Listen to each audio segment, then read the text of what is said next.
시가총액 5천억 원 미만의 중소형 기업들 실적부터 밸류에이션, 리스크 요인까지 한 번에 알아보도록 하겠습니다. 자, 오늘은 레이저 옵텍에 대해서 알아보도록 할 텐데요. 김태현 팀장님 나와 주셨습니다. 어서 오세요. 안녕하세요. 네, 팀장님 오늘 소개해 주실 회사 바로 레이저 옵텍인데요. 제가 네네. 개인적으로 이 피부 미용 의료기기 섹터를 굉장히 좋아하거든요. 네. 저에게 또 큰 수익을 많이 안겨줬던 종목도 네. 많이 있어서 이 레이저 옵텍은 어떤 회사인지 궁금합니다. 네. 레이저 옵텍은 레이저 원천 기술을 기반으로 해서 네. 피부 미용 및 질환 치료 의료기기를 개발하고 제조하는 기업입니다. 음, 설립 초반에는 반도체하고 자동차 제조 공정에 활용되는 레이저 제품을 먼저 개발했었는데요. 네.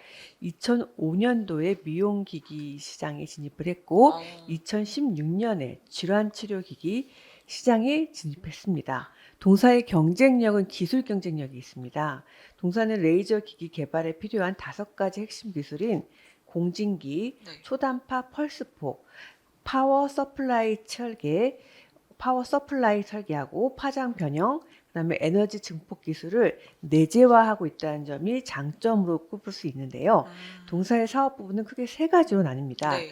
피부 미용 의료기기, 질환 치료기기, 기타로 나뉘어지는데 2024년 상반기 매출액을 기준으로 보면 각각 그 비중이 68.7%, 22.5%, 기타가 8.8%를 차지하고 있고요.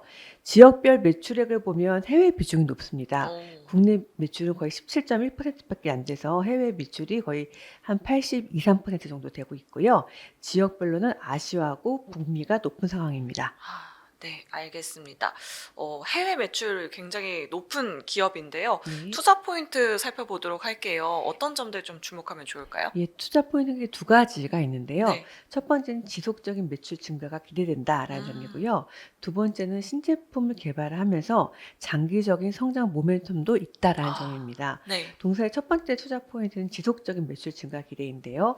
2020년에 119억 원에 불과했던 동사 매출액은 지난 3년간 연평균 42% 증가하면서 어, 2023년도에 344억 원을 기록을 네. 하고 있고요.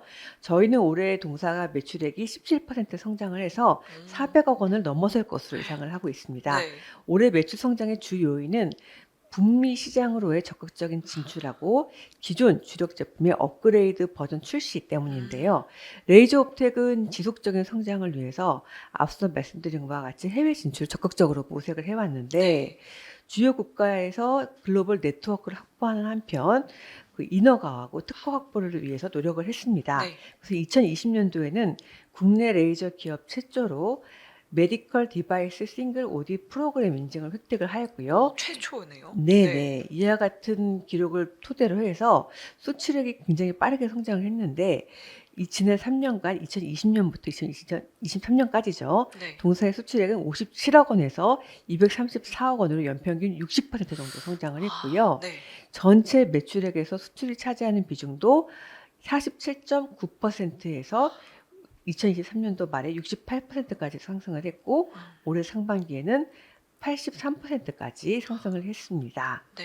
수출 쪽이 좀 폭발적인 실적 성장세를 견인하고 있는 것 같아요. 예, 맞습니다. 네. 특히 동사는 과거에는 아시아 쪽에서도 수출이 굉장히 많이 증가를 했었는데 음, 올해 쪽부터는 북미 쪽을 포커스를 맞추고 있습니다. 네. 북미 쪽의 수출액은 2020년에 2억 원에 불과했고요. 2023년도 작년에는 57억 원이었어요. 와. 근데 연평균으로 보면은 235% 정도 네. 급증한 수치였는데 규모는 좀 작았습니다. 그렇지만 올해는 동사가 목표하는 목표치가 135억 원으로 전년 대비해서 150% 급증한 수치를 지금 제시를 하고 있는데요. 네. 이와 같이 북미 쪽의 수출이 되게 중요한 이유는 미국이 세계 최대 피부 미용 시장이고요. 중남미 시장이 굉장히 빠르게 성장하고 있기 때문입니다. 네. 동사는 올해 주력 상품인 팔라스 프리미엄을 3월에 미국 시장에 론칭을 했고요. 최근에는 미국 캘리포니아 라구나힐스의 미국 법인을 설립을 했습니다. 법인을 아예 설립을 예, 해버렸네요. 네. 맞습니다. 그래서 미국 법인을 통해서 브랜드 인지도를 미국 내에서 좀 높이고요.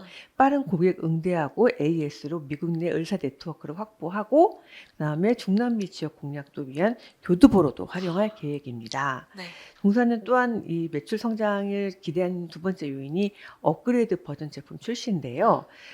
통상적으로 에너지 베이스 디바이스 기업 같은 경우에는 장비를 보급하고 소모품 매출 연동을 통해서 매출을 극대화하는 전략을 펼치고 네. 있는데 뭐 클래시스 같은 기업들이 좀 예, 그렇잖아요. 네. 맞습니다. 동사는 이와 다르게 1, 2년마다 신제품 또는 기존 제품 업그레이드한 버전을 출시를 하면서 이제 매출 극대화를 추구하고 있습니다. 네. 올해 하반기에는 피콜로 제품을 업그레이드한 버전을 출시할 예정이고요.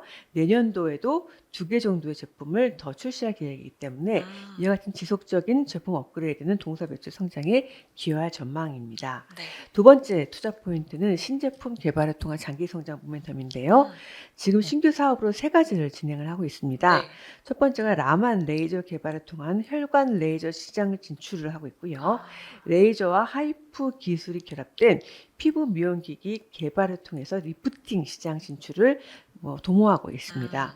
그다음에 세 번째로는 튤름 화이버 레이저 개발을 통해서 비뇨기과 레이저 시장 진출도 추진하고 있는데요. 네. 이 중에서 라만 레이저 활용을 통한 혈관 병변 치료기기는 내년 말에 출시한다는 것이 목표입니다.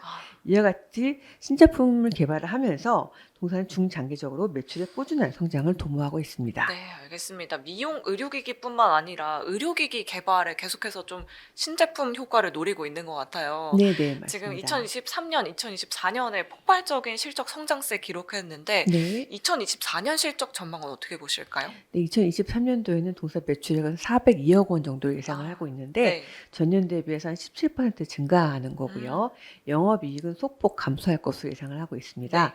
매출액 증가는 앞서 말씀드린 바와 같이 팔라스 프리미엄의 미국 런칭, 미국 법인의 설립, 그다음에 업그레이드 제품의 출시 등으로 이렇게 증가할 예정이고요. 네. 그 제품별로 보면 말씀드린 바와 같이 피부 미용 의료기기보다는 질환 치료기기가 급증하면서 매출 성장을 견인할 전망입니다. 네. 영업이익률은 고마진 제품이 출시되고 있고 그다음에 매출이 증가하면서 영업 레버리지 효과도 나고 있는데 이 상반기 때 동사가 이제 일회성으로 그 성과금을 지급을 했거든요. 네. 이런 일회성 비용과 마케팅 비용이 증가하면서 전년 대비 2%포인트 정도 하락할 것으로 예상을 하고 있습니다. 네, 알겠습니다. 그럼 밸류에이션도 한번 확인해 보도록 할게요. 올해 2월 1일에 스펙 합병을 통해서 상장을 했는데 상장 당시 주가 대비해서는 굉장히 많이 내려온 상태이거든요. 예, 맞습니다. 그래서 지금 동사가 이제 상장 후에 동사의 주가가 PBR 밴드로 한 4배에서 8배 사이에서 움직였어요. 네. 근데 최근 동사의 PBR은 4.7배니까 밸류에이션 하단에 있다라고 좀 볼 수가 있겠고요. 다만 동사가 올해 2월에 상장을 했기 때문에 상장 기간이 6개월밖에 불과합니다. 네. 그렇기 때문에 이건 투자 판단 시에 유념해야 될 것으로 보고 있습니다. 네. 그다음에 경쟁사와 좀 비교를 해보면 동사는 좀 고평가되어 있다라고 좀 볼 수가 있는데요. 상장사 중에서 동사 경쟁사 중에서 시장 컨센서스가 있는 기업은 클래시스, 원텍, 비올과 제이시스 메디컬이 있습니다. 2024년 PER을 기준으로 보면 레이저 옵텍의 PER은 120배 정도를 예상하는 반면에 주가가 굉장히 많이 빠졌는데도 PER이 네, 여전히 높네요. 맞습니다. 영업이익률이 좀 낮은 편이죠. 예, 그렇습니다. 그래서 네, 클래시스, 원텍, 비올, 그 다음에 제이시스 메디컬의 평균 PER은 16배이기 때문에 다른 경쟁사들에 비해서는 아직 고평가되어 있다라고 볼 수가 있겠습니다. 네, 알겠습니다. 하지만 이제 앞으로 실적 성장 더 보여줄 거고 이제 네. 뭐 일회성 비용이 다 해소가 됐으니까 실적 성장 더 기대해봐도 괜찮을 것 예, 같아요. 예. 네, 그럼 리스크 요인도 한번 살펴보도록 하겠습니다. 예. 아무래도 신규 네네. 상장주이다 보니까 오버행 예, 물량이 좀 맞습니다. 부담이 되겠죠? 예, 예. 네. 동사는 오버행 이슈가 좀 있습니다. 지금 최대 주주 외에 이 5% 이상 지분을 보유하고 있는 주주로 워닝 뉴그로스 2018 사모투자회사가 있고요. 네. 아주 중소벤처 해외 진출 지원 펀드가 있습니다. 각각 지분율을 13.6%, 그다음에 7.77%를 보유하고 있는데 워닝 뉴그로스 2018 사모투자회사의 경우에는 1개월, 그다음에 3개월, 6개월 의무보유 확약 기준이 있었습니다. 그런데 8월을 기점으로 해가지고 이게 다 종료가 됐어요. 네. 그렇기 때문에 이 지분은 시장에 출회할 수 있다. 다만 경영권 안정을 위해서 지분 매각 시에 최대 주주인 주홍 대표에게 우선 매수권을 주도록 되어 있고요. 그다음에 분산 매각을 확약하고 있기 때문에 일시에 시장에 나올 가능성은 작다라고 판단을 하고 있습니다. 네. 그리고 아주 중소벤처 해외 진출 지원 펀드도 동사 지분을 상장 후 일부 매각을 했었습니다. 그래서 이와 같은 오버행 이슈가 동사 주가의 추세적 상승을 제한하는 요인으로 작용할 수 있다라고 보고 있습니다. 아, 네. 뭐 8월에 의무 보유 확약이 종료됐으면 지금 거의 이제 10월 다 돼가는데 네네. 괜찮지 않을까요, 팀장님? 예, 괜찮을 수는 있지만 네. 지금 그 원익 그로스도 뉴그로스도 조금씩 지분을 팔고 있기 때문에 뭐 이거 갖고 오버행 이슈가 없다라고 말씀드리기는 좀 힘든 네. 것 같습니다. 예, 네, 예. 알겠습니다. 고밸류와 오버행 이슈에 대해서는 좀 리스크로 판단해 보시면 좋을 것 같습니다. 자, 이렇게 오늘 기업 레이저 옵텍에 대해서 알아봤고요. 김태훈 팀장님, 오늘 말씀 고맙습니다. 예, 감사합니다. 네, 소중한 리포트 같이 보기 오늘은 화승 엔터프라이즈에 대해서 알아보도록 하겠습니다. 최윤석 연구위원님 나와주셨습니다. 어서 오세요. 네, 안녕하세요. 네, 위원님 오늘 화승 엔터프라이즈에 대해서 알아볼 텐데 네. 사실 최근에 시장에서 그렇게 주목받고 있는 기업은 아닌 것 같아요. 네, 맞습니다. 어떤 기업일까요? 네, 동사는 이제 아디다스 운동 ODM 전문 기업이라고 봐주시면 되고요. 네. 사실 매출의 거의 대부분이 아디다스 향으로 나가고 있다라고 봐주시면 될 것 같습니다. 화승 엔터프라이즈 사업 영역에 대해서 먼저 말씀드리기 전에 네. 연역 위주로 좀 간단하게 말씀을 드릴게요. 화승 엔터프라이즈는 2015년 11월에 설립이 되었고요. 오, 12월에 모회사인 화승 인더스트리로부터 베트남 공장인 화승 비나의 지분 100%를 현물 출자로 받았습니다. 그리고 2016년에는 이 베트남 법인의 증설을 위해서 유가 증권 시장에 상장하였고요. 2017년에는 동일하게 이제 모회사인 화승 인더스트리로부터 중국과 인도네시아 공장을 현물 출자 받았습니다. 그럼으로 인해서 현재 아시아 3개국의 생산 기지를 모두 확보를 한 상태고요. 네. 2019년도에는 유니팍스라는 기업을 인수하면서 ODM 사업을 신발에서 모자까지 확대하고 있습니다. 네, 알겠습니다. 중국과 베트남, 인도네시아에 모두 공장을 보유한 기업인데요. 네. 고객사가 아디다스라고 하셨잖아요. 네. ODM 기업인데 ODM 기업의 사업 구조가 어떻게 될까요? 동사의 사업 현황에 대해서 말씀을 드릴게요. 네. 동사는 해외 현지 법인에서 운동화를 생산한 후에 모회사인 화승 인더스트리를 통해서 아디다스에 운동화를 공급하는 운동화 ODM 제조 사업을 영위 중에 있습니다. 네. 매월 약 760종류의 운동화를 현재 생산 중이고요. 어. 앞서 말씀드렸던 것처럼 네. 베트남, 인도네시아, 중국 세 곳에 공장을 보유를 하고 있습니다. 최근 이제 공장 매출 비중이 좀 바뀌고 있는데요. 그 이유가 전방 고객사의 탈중국화, 인건비 상승 등을 감안해서 동사의 경우에도 이제 생산 지역에서 중국이 차지하는 비중이 매년 하락하고 있는 반면에 네. 인도네시아 생산 비중이 빠르게 올라오고 있다는 특징을 갖고 있습니다. 비즈니스 구조에 대해서 한 번 더 자세하게 설명을 드리면 이제 결국 원재료를 사와야 되잖아요. 네. 근데 운동화의 원재료는 아디다스에서 지정한 업체로부터 사오게 되어져 있습니다. 네. 그리고 판매 단가 같은 경우에도 이제 동사가 원재료 가격 및 인건비 가격 변동을 공급 가격에 반영을 하기 위해서 아디다스와 매년 2회 정도 협상을 진행하면서 공급 가격을 결정하고 있습니다. 네, 알겠습니다. 그럼 아디다스 한번 좀 체크를 해봐야 할 것 같은데요. 사실 네. 요즘에 뭐 경기 둔화나 침체 이야기가 나오고 있어서 네, 소비재 쪽이 괜찮을지 모르겠거든요. 맞습니다. 아디다스 현황은 최근에 어떨까요? 네, 먼저 아디다스 다 아시겠지만 네. 아디다스는 이제 글로벌 운동화 시장의 약 10%를 차지하고 있는 이제 나이키 이은 글로벌 운동화 시장의 2위 기업입니다. 네. 최근 아디다스 실적에 가장 큰 영향을 미쳤던 점은 바로 이지 라인업이라는 건데요. 이지 라인업이 이제 아디다스가 카니에 웨스트랑 네. 콜라보레이션을 통해서 출시한 운동화 모델입니다. 굉장히 핫했잖아요. 네, 맞습니다. 네. 그 부스터 폼이 상당히 두꺼운 운동화로 맞아요. 알고 있고요. 2015년도에 첫 번째 모델을 출시하면서부터 큰 인기를 얻기 시작을 했고요. 그 해당 라인업이 아디다스 전체 매출의 약 10%까지 차지를 하는 이제 주요 수익원 중 하나로 자리를 잡았었습니다. 네, 줄 서서 샀나 봐요. 네, 맞습니다. 프리미엄도 상당히 많이 붙었었죠. 근데 2022년도 10월에 이제 아디다스가 카니에 웨스트와 파트너십 종료를 발표를 했는데요. 바로 그 이유가 이제 카니에 웨스트의 부적절한 행동과 발언들이 좀 논란이 되었기 때문입니다. 네. 아까 전에 말씀드렸던 것처럼 약 10%를 차지하는 부분이 없어진다라면 상당히 실적에 큰 영향을 미쳤겠죠. 네, 카니에 웨스트가 잘못했네요. 네. 네. 네, 2022년도 4분기부터 바로 실적에 상당히 악영향을 미치기 시작을 했고요. 당시에 이제 D2C 채널 등에서 좀 신발 부분에서 회복세가 나타나고 있는 중이었는데 네. 그 회복세를 지연시키는 주요 요인이기도 했습니다. 네, 알겠습니다. 그럼 아디다스 실적 좀 자세하게 뜯어보면 네. 2024년 실적은 어떻게 보셨어요? 네, 먼저 이제 반기 실적을 좀 먼저 말씀을 드릴게요. 반기 실적은 매출에 113억 원, 영업이 6.8억 원을 기록을 했고요. 해당 부분은 이제 신발이 한 12% 정도 성장을 하면서 이제 전사 실적을 좀 견인했다라고 보고 있고, 이것이 의미하는 바로는 앞서 말씀드렸던 이지 관련된 이제 재고 자산이 어느 정도 좀 처리가 되었다라고 볼 수 있을 것 같습니다. 네. 동사는 이러한 2분기 후실적 발표와 함께 이제 아디다스는 새로운 실적 가이던스를 제시를 했는데요. 라이프 스타일 제품군의 판매 호조가 지속되고 있고요. 그다음에 이제 축구 이벤트 관련해서 축구와 매출이 증가를 하고 있고, 요즘에 러닝이 또 유행이잖아요. 맞아요. 러닝 관련된 이제 수요 증가까지 모두 고려를 해서 네. 2024년도 실적 가이던스로 이제 매출액은 높은 한 자릿수의 성장을, 이제 영업이익은 약 10억 원 유로를 아디다스가 새롭게 제시를 했습니다. 네, 알겠습니다. 사실 소비재 쪽이라서 실적에 대한 우려가 있지 않을까 좀 걱정을 했었는데 실적에는 문제가 없는 것 같습니다. 네. 이렇게 고객사의 실적 체크해 봤고요. 이제 화승 엔터프라이즈 자세하게 좀 짚어보도록 할게요. 네. 어떤 투자 포인트 좀 주목하고 계실까요? 동사는 이제 크게 두 가지 투자 포인트가 있는데요. 네. 먼저 첫 번째 투자 포인트로는 아디다스 내에서 동사의 점유율이 계속 올라가고 오. 있다는 점입니다. 네. 먼저 점유율을 말씀을 드리면 아디다스 내 동사의 이제 신발 제조 점유율은 2015년도 10% 정도였는데요.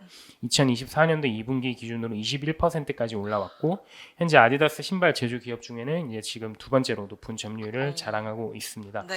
바로 그 이유는 이제 아디다스 그룹과의 파트너십이 이제 좀 공고히 되어져 있기 때문인데요. 동사는 타 기업들과는 다르게 이제 베트남 현지 법인에 네. 이제 브랜드 개발 센터를 직접적으로 보유를 하고 있습니다. 해당 브랜드 개발 센터를 통해서 생산과 관련된 의사결정 단계를 축소를 하고, 생산 후 납품까지의 리드 타임을 기존 90일에서 45일 수준으로 상당히 많이 단축을 했습니다. 네. 리드 타임 단축이 의미하는 바는 이제 고객사의 경우에는 시장 트렌드에 맞춰서 빠르게 적시 대응이 가능하다는 점이고요. 동사와 같은 제조사 입장에서는 높은 회전율을 기반으로 추가 수주가 가능하다는 장점이 있습니다. 동사는 아디다스로부터 협력 업체 중에 납품 속도가 가장 빠른 공장으로 평가를 받고 있고요. 네. 그러므로 인해서 오더가 지속적으로 상승하는 모습을 보여주고 있습니다. 네, 역시나 한국하면 빨리빨리 스피드가 가장 큰 장점이고요. 두 번째 투자 포인트는 어떤 것이 있을까요? 네, 두 번째 투자 포인트로는 수직 계열화를 통해서 이제 수익성을 개선하고 있다는 점입니다. 원가 절감과 반제품류의 외부 판매를 통해서 이제 지금 마진 개선을 목표로 수직 계열화 작업을 진행 중인데요. 가장 대표적인 사례로는 자회사인 HS 폴리텍이 있습니다. HS 폴리텍은 이제 아까 전에 말씀드린 이지 부스터 관련돼 가지고 밑에 있는 부스터 펌을 생산하는 기업인데요. 네. 실제 2020년도에 이 자회사 하나가 매출액 800억 원, 당기순이익 200억 원의 후실적을 기록하면서 전사 실적을 견인하기도 했던 경험이 있습니다. 네. 앞서 조금 전에 말씀드렸던 것처럼 이제 솔 부분을 지금은 계열화를 했는데요. 앞으로 향후에 이제 수직 계열화 대상은 바로 어퍼, 가피 부분입니다. 운동화 제조 원가에서 가피가 50% 이상을 차지하고 있기 때문에 해당 부분을 이제 향후에 수직 계열화가 된다라고 하면 본격적인 마진율 개선이 기대될 수 있을 것이다라고 보고 있습니다. 네, 알겠습니다. 이렇게 두 가지 포인트 체크해 봤고요. 이제 실적 한번 살펴보도록 할 텐데, 이제 2015년에 설립된 회사이다 보니까 우여곡절이 굉장히 많을 것 같아요. 네. 어떤 우여곡절이 있었을까요? 동사의 과거 실적을 크게 보시면 이제 코로나 전후로 나눠볼 수 있겠습니다. 네. 이제 코로나 전에는 당연히 주요 고객사인 아디다스 푸드웨어 부분의 매출 성장에 따라서 동사 또한 유기적인 성장을 이뤄져 왔습니다. 네. 하지만 이제 코로나 시기 2020년도, 2021년도에는 동사 또한 코로나19 영향을 이제 피해갈 수 없었고요. 그로 인해서 역성장을 좀 기록을 했었습니다. 네. 영업이익률도 상당히 많이 빠졌고요. 2022년도에는 아디다스가 이제 공급망 병목 현상이 좀 부딪히면서 재고 관리에 좀 문제가 생겼거든요. 네. 그러면서 이제 아디다스가 리스타킹에 좀 나섰습니다. 그러면서 이제 동사에게 좀 주문을 많이 줬었고, 그러면서 2022년도에 이제 매출액과 영업이익은 크게 성장하는 모습을 보여줬는데요. 네. 2023년도에는 또 한 번의 역성장을 기록하게 됩니다. 앞서 말씀드렸던 이제 아디다스와 네. 이지의 협업이 중단이 된 영향이 바로 동사에게 이어졌고, 이제 네. 또 한 번의 역성장을 기록하게 되었습니다. 네, 알겠습니다. 뭐 그동안 우여곡절이 굉장히 많았었는데 2024년은 좀 어떨까요? 그 전보다는 개선이 될 수 있을까요? 네, 2023년도를 저점으로 2024년도에 이제 반등이 나타날 것으로 보고 있는데요. 네. 연간 실적은 이제 매출액 1조 약 6천억 원, 영업이익 744억 원 정도로 전망을 하고 있습니다. 일반적으로 고객사의 새로운 신상품 출시 일정 관련돼서 이제 네. 실적 계절성이 예전에는 있었는데요. 2024년도에는 전반 고객사의 실적 회복과 리스타킹을 고려하면 매분기 동사는 가동률 상승을 통해서 수익성 개선이 이뤄질 것으로 보고 있습니다. 네, 알겠습니다. 성수기는 언제고 비수기는 언제예요? 이제 성수기는 2, 4분기고요. 네. 비수기는 1, 3분기입니다. 아무래도 이제 3개월 정도 차이가 나기 때문에 네. 신상이 나오기 전에 이제 3개월 정도 동사가 먼저 성수기를 겪는다라고 보시면 될 것 같습니다. 네, 알겠습니다. 이렇게 실적 전망까지 알아봤고요. 밸류에이션도 한번 체크해 보도록 하겠습니다. 시가총액은 오늘 촬영일 기준으로 한 4,500억 원 정도 되거든요. 밸류 네, 어떻게 맞습니다. 보실까요? 지금 좀 저점인 수준이라고 아, 보고 있고요. 사실 네. 제가 밸류에이션을 이제 PBR 기준으로 했습니다. 왜냐하면 PER 기준으로 할 경우에는 과거에 EPS 변동치가 상당히 높았기 때문에 네. 좀 그래프가 좀 명확하게 나오지 않는 부분이 있어서 네. PBR 기준으로 말씀을 드리려고 하는데요. 2020년도 이후에 동사 주가는 PBR 밴드 0.8배에서 2.5배 수준에서 형성되어 왔는데 현재는 PBR이 0.9배입니다. 역사적 밴드 하단에 위치한 상황이라고 보시면 되고요. 네. 하반기에 가동률 상승 및 실적 개선이 주가에 좀 긍정적인 영향을 미치게 된다면 밸류에이션 정상화도 가능하지 않을까라고 판단하고 있습니다. 네, 알겠습니다. 또 요즘에 러닝이 트렌드이니만큼 네. 이 아디다스 운동화 실적 성장세 한번 기대해 보도록 하겠습니다. 네, 마지막으로 리스크 요인도 한번 점검해 보도록 할게요. 어떤 점들 주의하면 좋을까요? 동사의 가장 현재 리스크 요인은 대규모 자금 조달로 주식 가치 희석 가능성이 존재한다는 점입니다. 네. 동사는 9월 30일 며칠 안 남았죠. 9월 30일 날 총 1,300억 원 규모의 전환사채 발행이 예정이 되어져 있습니다. 네, 공장 때문에 그러는 건가요?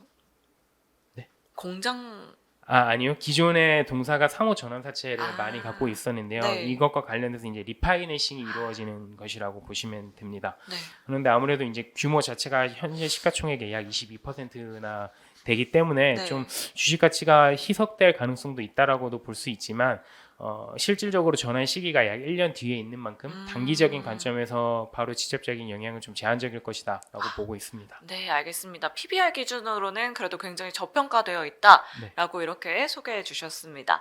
자, 이렇게 오늘 기업 화승 엔터프라이즈 알아봤고요. 오늘 도움 말씀 주신 최윤석 연구위원님은 여기서 이만 보내드리도록 하겠습니다. 오늘 말씀 고맙습니다. 네, 감사합니다.